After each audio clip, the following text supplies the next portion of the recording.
Good afternoon, guys. Thank you for joining me. We're going to take a look at some of these little elephants. We have these trunked animals, and if you look kind of like past, you see this white, it kind of jumps out at you, but if you look down deep, you can see the color, the black and the brown. So if you just look at the brown of that, you can see how that's a mammoth's face. You can see the little hump there, and if you look at it there, if I can keep it focused for us, see I have a couple of these. Most of the time the mammoths are in herds, so there'll be a couple of them on one stone. You can see the little ridges they put there for the trunk. Got a really neat one. This is the two-piece effigy here that it's actually a little bird effigy. If you look closely, there's on the sandstone, you see the little black eyebrow and the circle below it. And it's just a little like Woody Woodpecker effigy. See his little beak on the right hand side, and if you look closely down there where the wing is, you see the little ripples for his little wing, and he's got his little crest up here, and you can see the paint for his crest. He goes on this guy right here. He fits right inside. There's a little slot for him, and he slides right in there. There he is. See that slot? And then that, I think, creates the ear. Maybe it even is supposed to be floppy like that, little floppy. Of course, the trunk on the right hand side, and if we tilt it a little bit more, it might really start to come out for us. Pretty fun. It's really neat stuff. Some of these other mammoths are represented just as in the heads, so you can kind of tilt them a little bit and you can see the eyes for them pretty well. There's the one eye. See the large, really large eye right there in the middle. And as we tilt it, you can see how it kind of start to represent that, just the trunk and the head. Another one here with the same, see right here in the middle, see the little carvings. They're little micro carvings. They're very small, but the shadows and things will help you see the lines and things. See how the rest of the stone, to look at the levels of it. You can see how that's just a mammoth head there. You may be seeing other things too, like duck beaks and things to the right hand side. This, I don't think it's a mammoth head, and maybe, but what I believe it is a bird in flight. So the bird like this, like really far away up in the sky perhaps.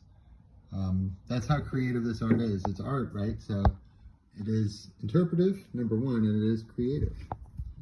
So these little painted sandstones, I'm kind of afraid to wash them, but they represent little birds as well.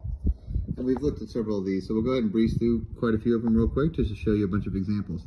If you look at the color, you see the beak and the eye there. See the wing. This is probably a very old one.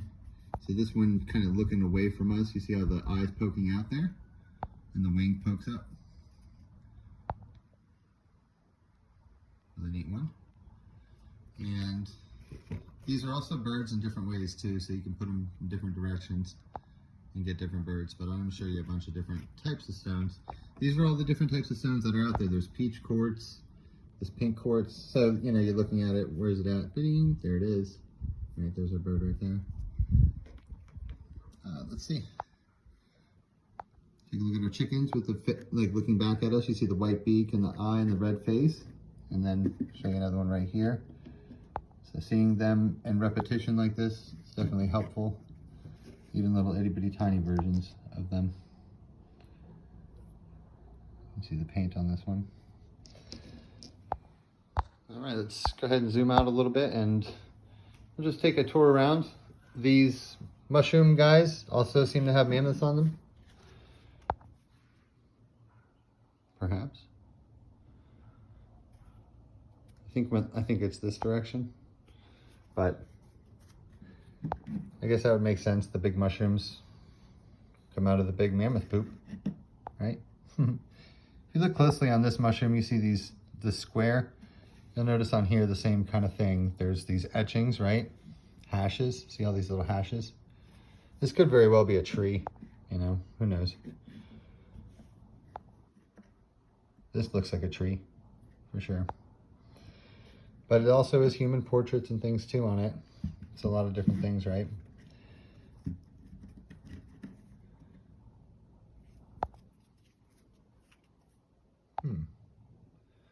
A lot of times the Thunderbird head is represented, and I think that's what we see here with the beak. See how the round beak, and if you look in the circle for the eye, just the diamond shape, or the chevron shape, I guess, pointer shape.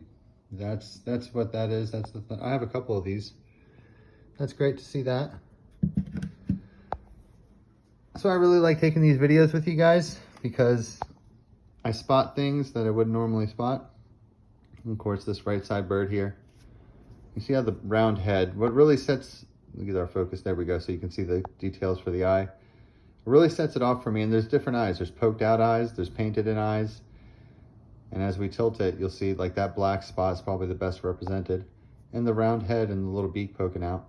Really, and then you can see where the wings should be.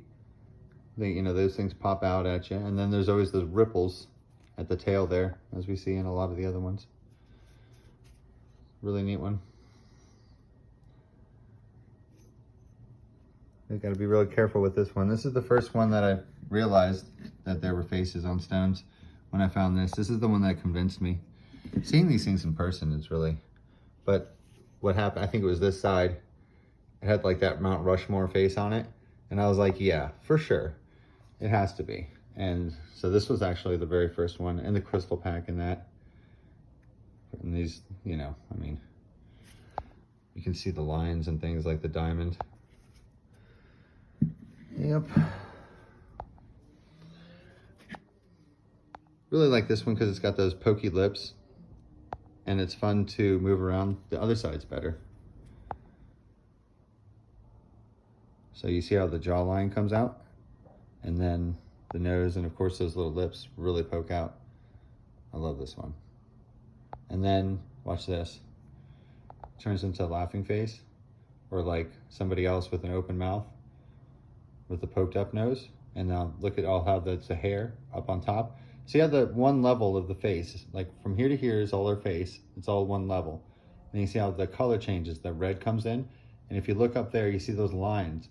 That's all for a big headpiece, a headdress. So that's like a hat, a type of hat. It's like an Egyptian style, Phoenician style hat. And then you see this, it's like a band of that hat. And this is the face. And right there at the paint, you can see maybe an eye in there, perhaps. You know, see the nose and the mouth and kind of picture where the eye's going to be. It's all in these little details. It's these patterns that you'll be able to pick up and see. It's just really detailed.